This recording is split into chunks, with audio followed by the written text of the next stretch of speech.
कर्नाटक में आपकी सरकार। मैं पूछना चाहता हूं राहुल गांधी जी से, आप ओबीसी एससी एसटी करते हैं, इन सभी प्रांतों में जहां कांग्रेस की सरकार है कितने ओबीसी समाज के सेक्रेटरी? उन्होंने तभी कहा था कि देश में जो सरकार बनी है, इस सरकार के केंद्र में कौन होगा? तो गरीब, शोषित, पीड़ित और वंचित रहेंगे। खुली चुनौती देता हूं कि आइए बहस करें। आप संविधान के बदलने की बात करते हो, आपके पास क्या नैतिक अधिकार है? इस देश में कांग्रेस के लोगों के सामंती मानसिकता का आप व्यवहार देखो। उनको पानी पीना था, वो खुद नहीं पानी पिए। पहले राहुल जी आप पानी पिएंगे क्या? सोनिया जी आप पानी पिएंगी क्या?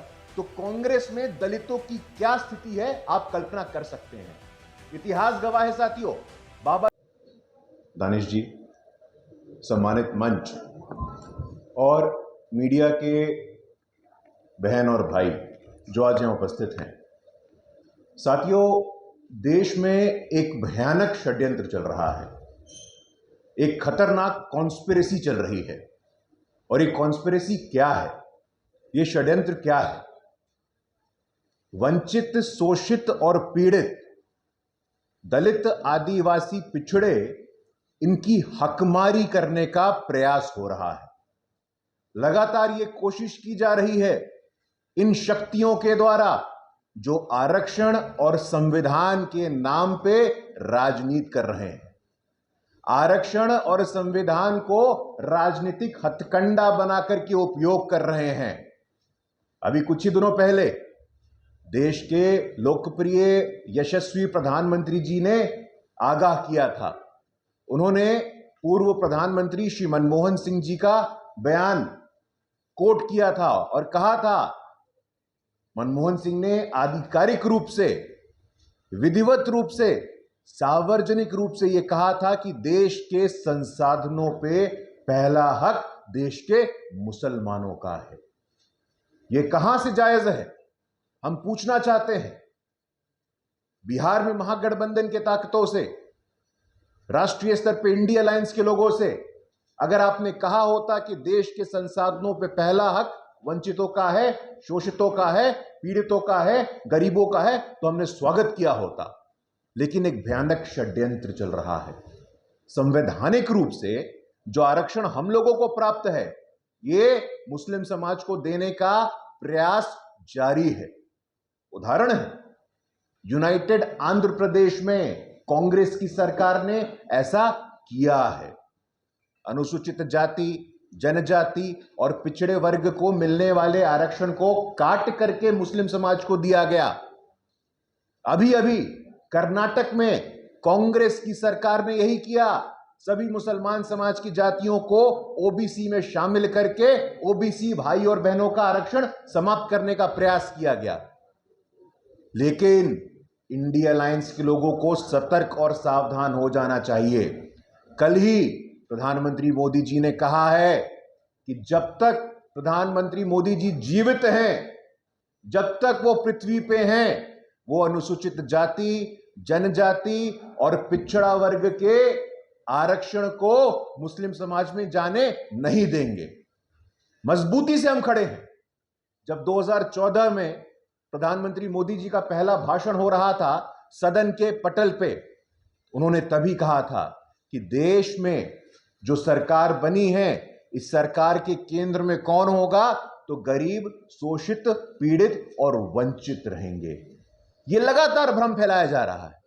कुछ दिनों पहले देश के माननीय गृह मंत्री जी का वीडियो काट करके प्रेषित किया जाता है। आखिरकार कारण क्या है? हम पूछना चाहते हैं इंडिया अलायंस के लोगों से, आप शांत क्यों हैं? संविधान के नाम पे भ्रम फैलाते हैं। मैं खुली चुनौती देता हूं, आप लोगों के माध्यम से बिहार के और अखिल भारतीय स्तर पे इंडिया अलायंस के जितने भी सामाजिक न्याय के ज्ञाता हैं, संविधान के विशेषज्ञ हैं, मैं खुली चुनौती देता हूं कि आइए बहस करें। आप संविधान के बदलने की बात करते हो, आपके पास क्या नैतिक अधिकार है?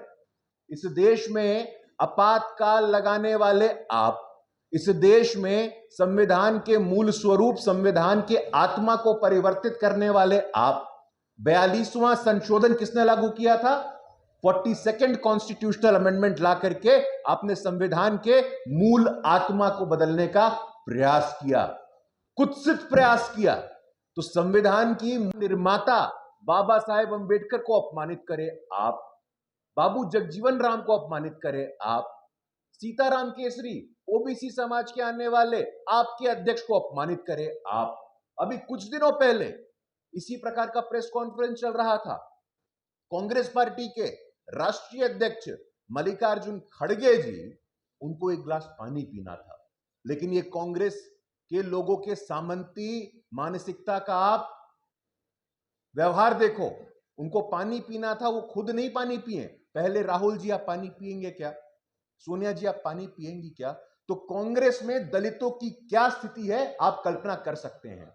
इतिहास गवाह है साथियों, बाबा साहेब अंबेडकर हो, बाबू जगजीवन राम को उन्होंने इतना प्रताड़ित किया कि बाबू जगजीवन राम को बोलना पड़ा।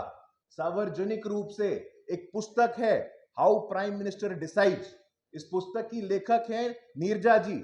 नीरजा जी ने उस पुस्तक में लिखा है कि बाबू जगजीवन राम त्रस्त होकर के कहते हैं कि इस देश में एक दलित समाज का व्यक्ति प्रधानमंत्री नहीं बन सकता है। पराकाष्ठा होती है किसी भी चीज की। आज जिस गति से आप सामाजिक न्याय की बात करते हैं, मैं पूछना चाहता हूं आपसे, कांग्रेस पार्टी के राहुल गांधी जी कहते हैं जातिगत जनगणना करेंगे, एक्सरे करेंगे, सर्वे करेंगे। अभी हाल तक आपकी सरकार थी, राजस्थान में आपकी सरकार थी, छत्तीसगढ़ में आपकी सरकार है, हिमाचल में आपकी सरकार, कर्नाटक में आपकी सरकार। मैं पूछना चाहता हूं राहुल गांधी जी से, आप ओबीसी एससी एसटी करते हैं, इन सभी प्रांतों में जहां कांग्रेस की सरकार है कितने ओबीसी समाज के सेक्रेटरी हैं? कितने ओबीसी समाज के मंत्री हैं? कितने एससी समाज के सेक्रेटरी हैं? जहां आप शासन में हैं, जहां आप सरकार में हैं, वहां तो आप भागीदारी देंगे नहीं। साथियों, ये षड्यंत्र है, ये कॉन्स्पिरेसी चल रही है देश में आरक्षण और संविधान के नाम पे, जिसके लिए उनको एक्सपोज करना अति आवश्यक हो गया है। बिहार में भी कुछ लोग बैठे हैं, बरगला रहे हैं। बिहार के लोगों के लिए, राष्ट्रीय जनता दल के लोगों के लिए आरक्षण और सामाजिक न्याय की परिभाषा क्या होती है, मैं पूछना चाहता हूं। लालू जी पार्टी के सर्वे सर्वा, उनकी पत्नी विधान परिषद में नेता प्रतिपक्ष, उनका दूसरा बेटा नेता प्रतिपक्ष बिहार विधानसभा, दूसरा बेटा सरकार आने पे मंत्री, एक बेटी सारण से उम्मीदवार, दूसरी बेटी राज्यसभा में। क्या सामाजिक न्याय और आरक्षण की परिभाषा आपके परिवार से प्रारंभ होती है और आपके परिवार पे अंत होती है? हम पूछना चाहते हैं। लालू जी, राष्ट्रीय जनता दल और कांग्रेस के लोग जब संविधान और आरक्षण पे भाषण देते हैं तो हंसी आती है और खून भी खौलता है। साथियों, आप तो राजनीति में अस्तित्व में आए कैसे? यहीं बगल के गांधी मैदान में विरोध हुआ था कि सिंहासन खाली करो कि जनता आती है। कांग्रेस के विरोध से आपका राजनीतिक अस्तित्व पनपा और आज आपके सर्वाइवल का थ्रेट है। आप पॉलिटिक्स में सर्वाइव नहीं कर सकते तो उसी कांग्रेस के तानाशाही आपातकाली लोगों के गोद में बैठे हुए हैं। मैं पूछना चाहता हूं आपसे साथियों, मौलिक बात इतनी सी है कि ये जितने भी परिवारवादी लोग हैं, ये आरक्षण और संविधान को ढाल बना रहे हैं। They are using it as a shield. और शील्ड क्या? शील्ड छुपाने के लिए अपने भ्रष्टाचार को, अपने परिवारवाद को, अपने तुष्टीकरण की राजनीति को। इन लोगों को बर्दाश्त नहीं होता है। ये जितने भी इंडिया अलायंस के लोग हैं, आप उत्तर से लेकर के दक्षिण तक देखिए। मैं चुनौती देता हूं, मैं पूछना चाहता हूं, आप इस बात को स्वीकार नहीं कर सकते हो, आप इस बात को बर्दाश्त नहीं कर सकते हो कि संविधान के सर्वोच्च स्थान पे एक आदिवासी की बेटी आज बैठी है।